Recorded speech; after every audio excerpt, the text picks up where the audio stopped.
कवि सम्मेलन देख देख के घर की शीला देवी को शेर और शायरी का बुखार चढ़ गया था। अब वो सीधे मुंह किसी को जवाब ही नहीं देती थी। उनके पति और उनका बेटा तो काम करने घर से बाहर चले जाते थे और उनकी शायरी झेलनी पड़ती थी बहू रेणु को। अब सास बोलती नहीं, अर्ज करती थी, संदूक पे रखी संदूक, संदूक में रखे झुमके, बहू झुमके निकाल के दे मेरे, कहाँ लगा रही है ठुमके। माँ जी, झुमके तो आपके निकाल दूंगी मैं, लेकिन आपके दिमाग से ये शायरी का भूत कैसे निकलेगा? छोटे लोग नहीं समझेंगे, शायरी है शौक बड़ा, तू अपने काम से काम रख, मेरे काम में मत टांग अड़ा। शौक अलग बात है, लेकिन हर चीज में अपना शौक डाल देने से जग आसाई हो सकती है सासू माँ। अरे मैं हूँ एक नंबर कलाकार, कोई ऐसी वैसी बला नहीं, तुम घर के कामों में उलझी, समझोगी मेरी कला नहीं। ठीक है माँ जी, आप नहीं समझती तो कोई बात नहीं, लाओ मैं आपके झुमके ही निकाल कर दे देती हूँ। बहू सास के झुमके निकाल कर देती है और वहां से चली जाती है। शाम को बहू अपने पति से शिकायत करती है, सुनिए जी, आप माँ को कुछ समझाते क्यों नहीं? अरे क्या समझाना है माँ को? अरे अपनी शायरी थोड़ी कम करे ना। अरे तुमको उनकी शायरी से क्या दिक्कत है?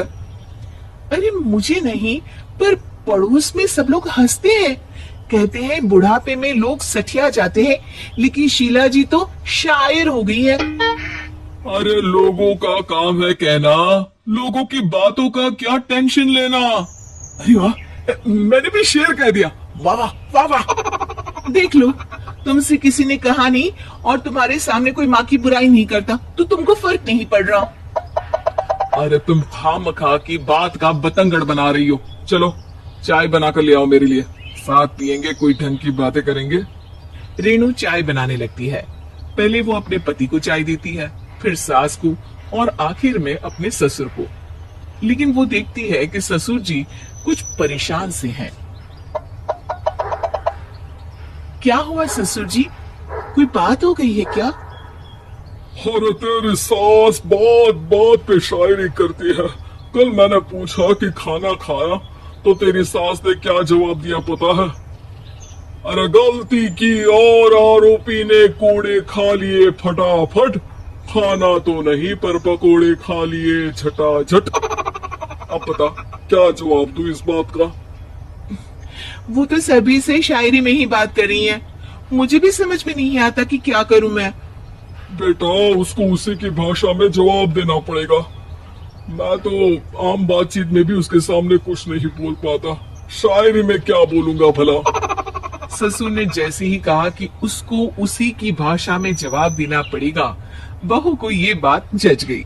अगले ही दिन वो शायरी की कुछ किताबें लेकर आई और शायरी की प्रैक्टिस करने लगी ताकि सास को उन्हीं की भाषा में जवाब दे सके। उसने दिन रात एक कर दिए। एक दिन सब साथ में बैठकर टीवी देख रहे थे, तभी रेणु सबके लिए बिरयानी बनाकर लाती है, लेकिन सास को बिरयानी भाती नहीं। कौआ करता काऊ काऊ, चिड़िया बोलती ची ची, इतना खराब बिरयानी बनाई है कि मुंह से निकले छी छी। बस इसी मौके का तो बहू को इंतजार था, क्योंकि अब बहू सास को उसी की भाषा में जवाब देने के लिए तैयार थी।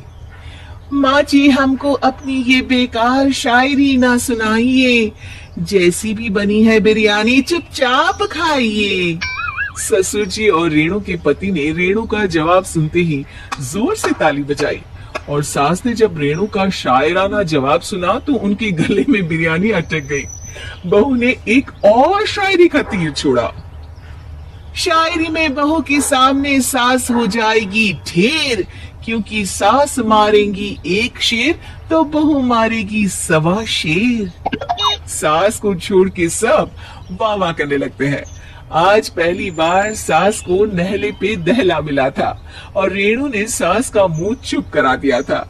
अगले दिन रेणु का पति उससे कहता है, अरे वाह, तुमने तो माँ की बोलती ही बंद कर दी, मजा आ गया। अब मेरे लिए कुछ बना दो, खाकर मैं काम पर चला जाऊं। शायरी ही है मेरा जीवन, वही करूंगी जी भर के। नौकरानी रख लो कोई, काम नहीं करूंगी मैं घर के। अरे तुम क्या माँ जैसी हरकतें करने लगी? सीधे सीधे बात करो ना। हो गई कल शायरी, रोज थोड़ी ना करोगी। शीशी भरी गुलाब की पत्थर पे फोड़ दो, जो मुझे शायरी से रोके उसके कान मरोड़ दो। पति घबराकर वहां से चला जाता है और बाहर उसके पिताजी के पास जाकर बैठ जाता है। दोनों अपनी बीवियों की शायरी से परेशान है। ससुर को पछतावा होता है कि क्यों उसने बहू को सास की भाषा में ही जवाब देने का आइडिया दिया।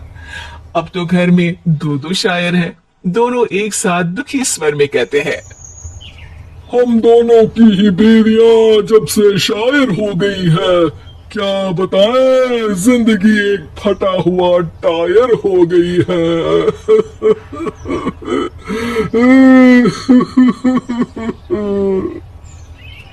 हम दोनों की ही बीवियां जब से शायर हो गई है, क्या बताए जिंदगी एक फटा हुआ टायर हो गई है।